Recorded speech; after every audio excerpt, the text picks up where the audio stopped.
Hello, welcome to the show, everybody. If you're new to the show, I am the Hack Hunter, and I've been tattooing for over 20 years now, and I wanted to pass on some of my experience and help you guys avoid some of the more questionable artists that are out there nowadays. So, this week, you were asked me to find them an artist in a small town in South Carolina, and while I was out hunting, I found some local talent, for sure, but I also found a self-taught tattooer that you're gonna want to avoid. Stick around, let's break it down.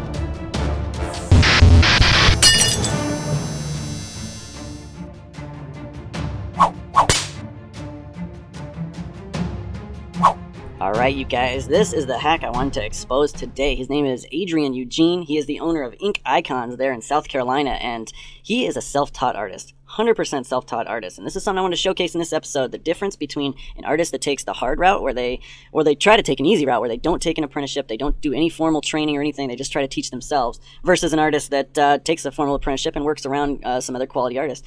Now, the way I know that he's self-taught is that right here, I saw this picture on his Instagram. It's from 5 years ago, and you can see he's tattooing at his house. This is just a couch. He's got some guy laying on the couch there, and he's working on him. Cut to today, and this is an image right from his Google business listing, an image that he posted, and not much different. You could see there's a pillow from like a couch or a bed or something right there, you know, same kind of habits, not realizing that he's spraying ink all over this. And every customer is coming in and using that and laying on that and having their fresh wounds lean against that. And it's just major red flag. And it kind of shocks me that he would put this up for everybody to see, because this is just a big no-no. It's weird to me that he would cover his armrest here. He protects it with a plastic wrap, but he doesn't seem to care about this reusable pillow that has, you know, an absorbent texture to it that can absorb plasma and blood and all that stuff. So major red flag. Definitely something to look out for when you're looking for an artist. But if you guys want to check them out, Ink Icons Tattoo Studio. They don't have a normal website. They have one of these cheaper Google sites. This is something I'm always kind of weary when I see, you know, companies that only have these Google sites. They don't actually have a professional website. I mean, I get it. It's a time saver. It's a money saver, but it usually says a lot about the company. The reviews, not too good. He did have a ton of good reviews also. I mean, he's a 4.2 rating, but he had a chunk of good reviews where people really like him and people are still going to him. So that's another reason why I got to showcase him. Ink_icons_tattoos. I'll put it in the description below so you guys can click on the link and check it out for yourself if you like. But I'll start by showing you some of his artwork. So I'll give him a little bit of props. The guy is an artist. Look at how cool this is. Some airbrush stuff, some graffiti style stuff. He hangs it all over his studio. He's got the walls painted and everything. I love the texture in the skull and the eyes here. That's really great. Great light sourcing in there. So he knows what he's doing. He also does some comic book style line work, ink drawings, and I think this is cool. A lot of artists transition over from being this kind of artist that does this comic book style. They'll transition over to tattooing. But let me show you what happens if you're not trained. Bam! Oh, God. I'm really surprised that he would even post this. I mean, let me go back and forth. This is his drawing, custom drawing, 100%. He did this, and then that's how it turns out as a tattoo. Now, if that's not a red flag, I don't know what is. This is just incredible that clients would see this, that people would see this and still want to go to him. All I see here is just jagged, scratchy lines. All this beat up red shading right here is not going to hold. You can tell it's way too shallow in the skin to actually stay where it is. And it's weird that, like, well, one, this leg connects to a weird part of her butt over here. But yeah, all the lines, just unfinished stuff. Why would you post this? I'm not sure. Here's one where a client came in with this. This isn't his artwork, I don't think. But she asked for a fix-up. And this is what I found. He loves to use these big black Sharpies. That's not something we're supposed to do as tattoo artists. It's the same thing for like plastic surgeons or any sort of medical professional. They don't just use regular Sharpies from the art store. But Adrian loves to use this big Sharpie to kind of draw his design over top of that cover up first. But man, this is just a thick, scribbly mess. I mean, I can tell what he's going for. The side of the skull there, the rose, the clock. Like, I see what he's going for, but it's way too thick. When we're trying to outline this, we need to know precisely where our lines need to be, not such thick, bold lines as just like a general vague idea. You need precision even when you're drawing it on them. And you're definitely not supposed to use a Sharpie. Artists should be using either skin pens, skin scribes, surgical markers, things that are non-toxic and safe to be used. And if you check out Sharpie's website, they'll even say they don't recommend their permanent markers be used on skin. So although it might not cause any damage and you might, be safe, it's still just one more risk you don't need to take. Let's see how this turned out, though. Bam! Ugh! Is that better? Is that better at all? I think he just scribbled over top of some more scribblings. And look at these fingers. How did they end up so jagged and warpy right there? How did that happen? These fingernails look nothing like the thing he drew. Look at these. Way different from what he drew. And again, it's because he's using these big black Sharpies and, he's having a hard time figuring out where to create these precise lines. And when your Sharpie line is 10 times thicker than your actual tattoo needle, you're going to have a hard time knowing where to go in that line. But honestly, I think he just has trouble with the application, This is something that in the industry we would refer to as scratcher work. And that term scratcher comes from anybody that's tattooing out of their kitchen or their basement or something. They tend to have a real hard time with depth.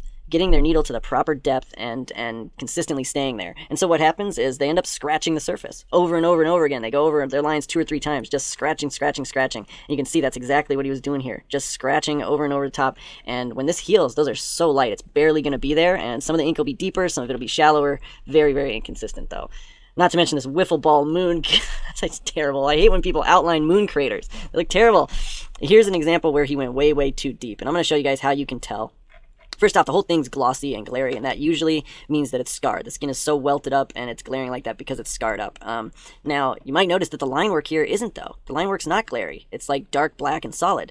Now, the reason is because he did what we refer to as pitting. He really just dug a ditch with his needle. It was running so fast, so deep, that it cut the skin. Rather than puncturing and creating precise holes and applying the ink in those holes, it created so many holes that it basically just cut the skin. You might as well have been tattooing with a pocket knife at this point. Terrible, terrible stuff. Really the kind of stuff you want to watch out for. Here was a cover-up, but I don't know if you can really call it a cover-up if I can still see the name right there. Come on. That's just putting a tattoo over top of another tattoo and hoping nobody will notice. But man, just brutal stuff. And I mean, I don't want to harp on it forever because it's all the same kind of errors. You know, he just overworks the skin too shallowly, and I think some of this might be healed. You can see this is how the lines heal. Instead of having a smooth black line, you're just getting dark black chunks and then light chunks, and then some of it are just disappearing in some places. And not to mention those eyes look very bug-eyed. They're slanting in different directions. I don't know if that's natural looking, but you can again see this glare up in the hair where he really overworked that dark area. The color's really overworked as well. You can't even see the line work anymore because he just shredded the skin over top of it. So again, it's just going to heal real patchy, and most of it's going to scab up so bad that the skin just cannot maintain its integrity and heal around the tattoo. Gosh, another one over and over again. You can tell he's trying to imitate this comic book style, but you cannot tattoo the same way that you draw with a pencil. It just cannot be done. With a pencil, if you want a darker line or a bolder line, you push harder, right? That's easy. Very simple, universal tool. You push harder. If you want a lighter, softer line, you go a little lighter. You don't push as hard. But with a tattoo machine, if you don't push as hard, it's not going to get to the proper depth. So with a tattoo machine, it's either at the proper depth or it's not. You can't go deeper or shallower depending on wanting to change the weight of your line. It does not work that way. And this is the one mistake that a lot of self-taught artists are going to make. They're going to treat it like a pencil or a pen. They're just going to push harder in some areas, or they're going to go shallower in others, and they don't realize how bad that's going to affect the healing. This is just rough. This is obviously a female's side, and she had some stretch marks. That's what's sticking up here. And I don't know, not all of you might not be familiar with that. If you don't have stretch marks, you've never seen it. When you tattoo over them, though, they welt really bad like this. Even if they're just really faint, light stretch marks, they will welt really bad. And on this person's side, you can see they had multiple stretch marks that just welted over. This is something that you really want a specialist for. You want an artist that has experience tattooing over them, because it's really easy to botch it. It's really easy to cause what we call blowout, where your line, the ink is like at the improper depth and it blurs under the skin. And it's very easy for that to occur when you're tattooing over scars like this, or even faint scars or stretch marks. So again, just gnarly stuff. This was probably the best of his that I found, you guys, and God knows how well it healed, but you see all the same mistakes, just the choppy lines outside those gems there, and really inconsistent. This side, the filigree on that skull is a lot bolder than on this side. Just a lot of stuff like that if you're zoomed out, or if you're looking at this on your phone, you might, glance at it and go, oh man, he's a good artist, that looks good, but you really got to zoom in to see how smooth is this gray shading, how consistent are all these lines, and it's just riddled with errors. Look at those eyebrows, just really scratched. He went over it multiple times trying to smooth out his lines there, and on this side, just wiggly. He didn't go over this one multiple times, he just went over it once and did a poor job. Just really rough stuff, and it goes to show that's what you're going to get with an artist that's self-taught a lot of times. I mean, don't get me wrong, you can teach yourself, but if you're not around other artists that are going to help you refine your techniques and help you understand what you're doing wrong, then you're most likely going to spend 5-10 years, just like Adrian here, doing the wrong thing, working against the grain, not knowing why your tattoos are coming out the way they are and not knowing how to correct it. But, working just 1 year at a studio with some good artists would completely change the way he's doing tattooing. If he was open to it, if he was humble, and he listened and took advice, they would completely change the way he's doing things. This is actually not his. This is one of the guys named Ace that works there, another one of the artists, because usually if a scratcher tends to open a studio, they hire other scratchers. And this is some of Ace's work. There's some more of Ace's work. It's all the same kind of stuff. Adrian, man, you should not be tattooing. You just 100% shouldn't be. You took the quick route. You tried to teach yourself, and because of that, you've been struggling for years trying to figure out what's going wrong. Why are your lines not coming out smooth? Why is your shading not smooth? And why can't you do solid color saturation, things like that? You're never going to have those answers unless you work with some real professionals and you get somebody to help train you and help show you some of these techniques. Otherwise, you're the owner there. You need to try to hire some better artists that could help you, and be humble about it and understand your artwork isn't that good and understand that you need help. But otherwise, for now, you could go check out Q-Lock Nimmons. Maybe give him a call, because here is a guy that was able to take this graffiti style of artwork that he did, and he translates it into tattooing just beautifully. We showcased Q-Lock in episode 13, so please go check him out if you didn't see that episode. He's just a brilliant artist, and he really took this sort of fine line graphic comic book style, and he turned it into something brilliant in terms of tattooing. So, but for now, obviously you're a hack, man. Please, God, stop doing what you're doing. It's just you're shredding people to pieces, and you're charging them money to do it. The rest of you guys, put it in the comments below if you've been tattooed by him, if you know anyone that's been tattooed by him. What do you think of his artwork? Let me know. But stick around, because I searched around there in that local area in South Carolina to find an example of an apprentice who actually was trained around great artists in a great environment, and I want to show you guys the difference of when an artist is trained versus not trained. So stick around. Hey guys, before I show this next artist, I want to remind everybody that you can definitely help expose a hack. If you know of one that's in your city, just send us a message to the email that's down below.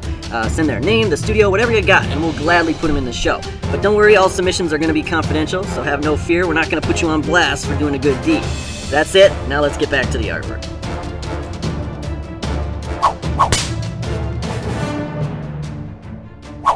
Alright, you guys, let's talk about Miss Megan Spice. Here she is. She is working at Lady Liberty in Lyman, South Carolina, and beautiful studio, great website, well put together, a lot of great artists there. So I hate just showcasing one, and she's actually the apprentice, as she says here on her Instagram, Tattoo Apprentice, and it looks like she started in 2019, and she apprenticed under one of the artists there, even though there's a ton of great artists. I'm sure she had influence from a lot of them. But go check out her work, Spicy Girl Art on Instagram. Also, check out her Linktree, because she sells some really cool stuff on Etsy and other art prints and things like this. I think it's amazing she's doing that. She's got a really unique style of artwork that I think is popularized now. It's definitely got a home here in the tattoo world. So let's check out some of her tattoos, though. Look at this. Very, very smooth, clean work. For an apprentice that's been at it 2-3 years, going on 4 years, I think, this is incredibly smooth. I'm not going to lie, you guys. My artwork was not this smooth that early on. Early on in my career, I did not have the best influences, and it wasn't until I got around better artists that were better trained until I started putting out quality work like this. And we saw Adrian been doing it 5+ years, or probably longer than that, but he started tattooing out of his house at least 5 years ago. I mean, he's still struggling, nowhere near this quality of application. Very smooth line work, smooth black blending there. I love the use of color outline here in the skull, that transition from black to color. That's just one of these simple little tricks that goes a long way. Not to mention, she's absolutely an artist. All of this stuff has her flair attached to it, and I think it's a really cool style. There's definitely a place for it in the tattoo world right now. Yeah, I'm not about to point out any errors or give any advice, though, because I don't usually showcase apprentices on this show, and if she is apprenticing and she's learning, she's already got a master tattooist that's teaching her. That's wonderful. I don't want to contradict any of his advice or give her anything that might throw off her game, because she is doing it great. Look at how smooth each one of these little balls is in here. Very smooth color blending. And look at the saturation of that neon green in there. Believe me, that's not an easy tone. Neon green is akin to like yellows and whites. It's really thinner a lot of times, and it's harder for us to apply without brutalizing the skin sometimes, and she just does it effortlessly. Another one of these little UFOs. I saw a couple of these in her portfolio, and they're just cool every time. She uses a lot of these great pastel tones, especially around these stars. You see these soft pastel tones, and those are hard to apply solidly to the point where they're going to stand the test of time and stay vibrant. And throughout her entire portfolio, I've seen a lot of just a vast array of different colors, including those pastel tones, and she doesn't seem to have a problem applying any of them. So I'm just seeing, for somebody starting out so early in their career, I'm just seeing a very promising career ahead of her. I would absolutely recommend anyone go to her, especially if you like this fun sort of color pop style of artwork. It's just beautiful stuff. Look at how well saturated these tones are. Like I said, these pastel tones are not easy to do. She blends them well into the skin there. Look at that. That's going to stand the test of time 100%, without a doubt. No scarring, no major welting around the outsides, all the sort of errors that you would see apprentices making, or beginning tattoo artists making. She's not making any of them. Like I said, she just got a great team there. I looked through a lot of their portfolios. Oh, wait, let me go back. Look at this speckle blending.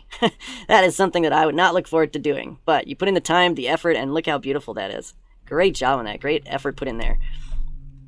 And I just love some of these unique designs she comes up with. It's all custom stuff, which shows me that she's putting in the time and effort. She's not giving the cookie cutter stuff and you know, just tracing stuff she finds online, which is very easy to do nowadays. A lot of customers will just going to bring you something they found online, and they're going to tell you that they want a copy of it exactly. She's doing her own style of artwork. She's staying true to what she wanted to accomplish as an artist. I love seeing it, and it's also a testament to all those folks down there at Lady Liberty. I think they got a great crew put together there, a very professional environment, and a great place for any artist to grow up in this industry, to come about and to learn in this industry. And it obviously shows through her work. It's a testament to her teachers, and it's a testament to that environment down there.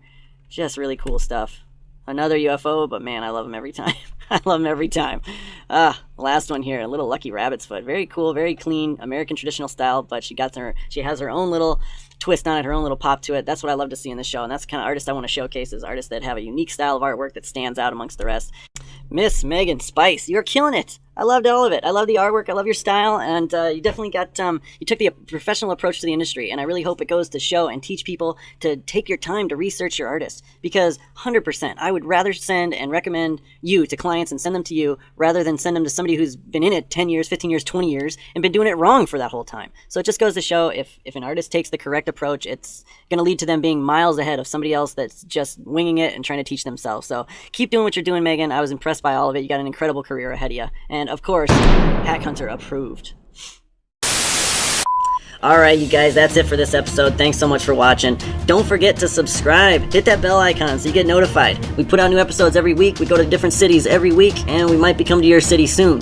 So, stick around. We'll be back next week. And in the meantime, if you're hunting for an artist, don't forget to zoom in. Alright, we'll see you next week. Bye.